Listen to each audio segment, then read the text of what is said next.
नमस्कार स्टूडेंट्स। आज हम करेंगे क्लास 6 पार्ट 3 नादान दोस्त। आइए हम शुरू करते हैं। केशव के घर कार्निस के ऊपर एक चिड़िया ने अंडे दिए थे। कार्निस जो घर के आगे एक छज्जा सा निकला हुआ होता था पहले के टाइम में। मैं अभी आपको दिखाती हूँ, इसमें फ़ोटो भी दी हुई है। इस फ़ोटो में आपको दिख रहा हो तो ये जो हिस्सा है इसको हम कार्निस कहते हैं और इसके ऊपर ये चिड़िया ने अंडे दिए हुए हैं। तो आइए हम अब आगे बढ़ते हैं। केशव और उसकी बहन श्यामा दोनों बड़े ध्यान से चिड़िया को वहाँ आते जाते देखा करते।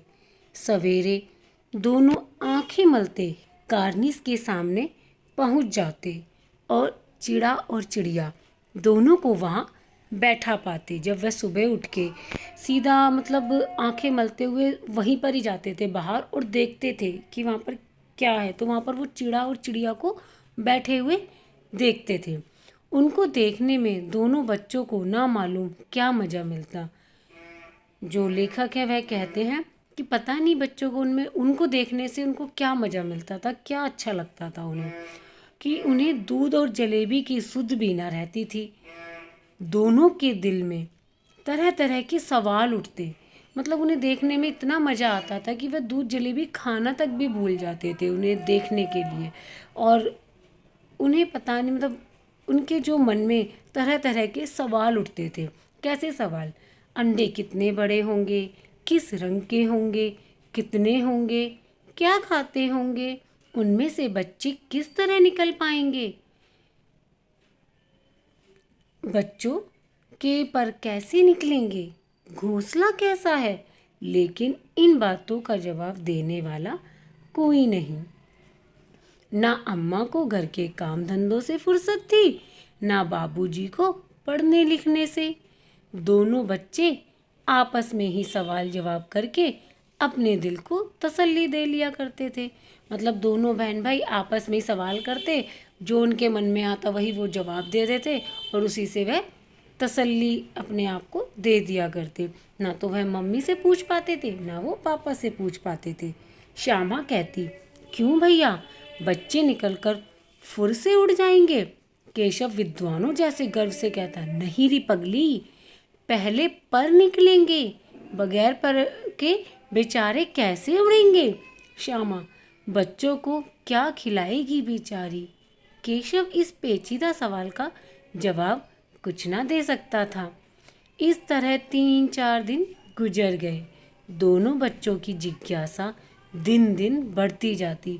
यही जो उनके सवाल थे कि वह क्या करती होगी, क्या खिलाती होगी, ये जो उनकी जिज्ञासा थी वह दिन ब दिन बढ़ती ही जा रही थी। अंडों को देखने के लिए वह अधीर उठते थे। अधीर कि एकदम व्याकुल से हो जाते ना कि नहीं, मुझे तो ये चीज़ देखनी ही है। तो वो इस तरीके से उनके अंदर एक उमंग सी उठती थी कि उसे देखना है। वो अधीर उठते थे कि अंडों को देखे बगैर वो रह ही नहीं पाते थे। उन्होंने अनुमान लगाया कि अब जरूर बच्चे निकल आए होंगे। बच्चों के चारे का सवाल अब उनके सामने आ खड़ा हुआ। चारे वो क्या खाएंगे, वो इसके बारे में सोचते थे।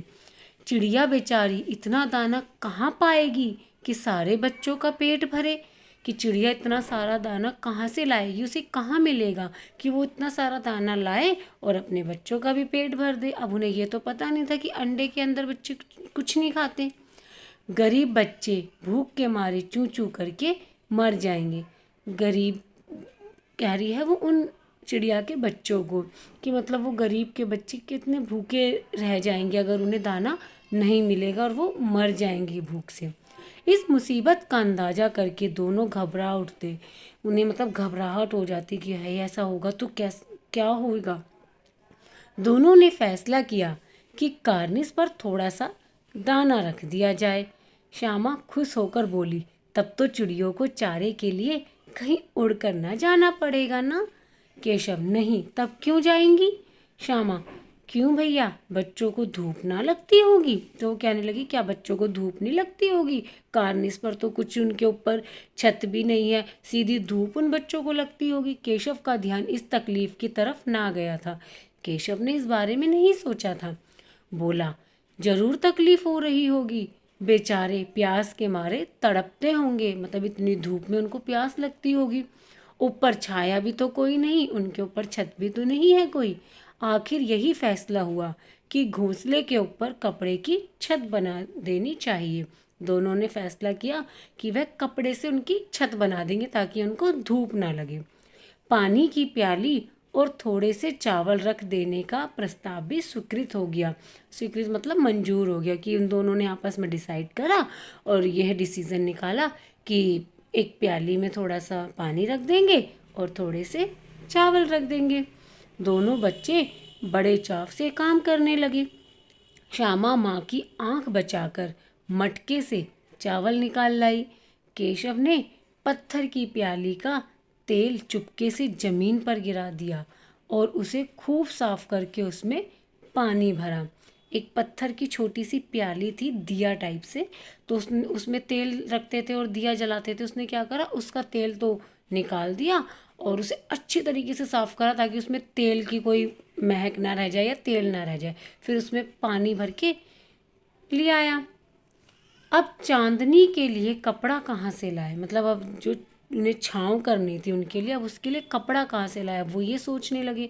फिर ऊपर बगैर छड़ियों के कपड़ा ठहरेगा कैसे, छड़ियाँ खड़ी होंगी कैसे, अब बिना किसी सपोर्ट के वो कपड़ा भी कैसे ऊपर तक टिकेगा, और वो छड़ियाँ भी अगर कुछ लगाते हैं उसे सपोर्ट देने के लिए तो वो कैसे खड़ी करेंगे।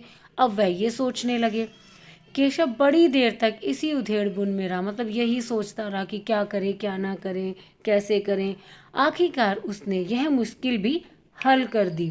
श्यामा ने बोला, जाकर कूड़ा फेंकने वाली टोकरी उठा लाओ, अम्मा जी को मत दिखाना। तो श्यामा ने बोला कि वो जो जिसमें हम कूड़ा फेंकते हैं वो वाली टोकरी ले आओ और मम्मी को पता नहीं चलना चाहिए। श्यामा, वह तो बीच से फटी हुई है, उसमें से धूप ना जाएगी। केशव ने झुंझला कर कहा, तू टोकरी तो ला, मैं उसका सुराख बंद करने की कोई हिकमत कर निकालूंगा। केशव ने गुस्सा होकर कहा, तू लेकर तो आ पहले, बाकी मैं तरकीब ढूंढ लूंगा उसको कैसे ठीक करना है। श्यामा दौड़कर टोकरी उठा लाई।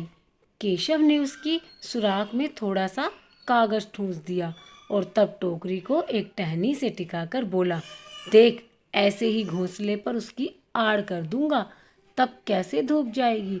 अब जो सुराख था, मतलब जो छेद था, उसमें उसने कागज डाल दिया और फिर कहा, देख, अब मैं ऐसे इसको टिका दूंगा टहनी से और फिर कैसे धूप लगेगी उनको।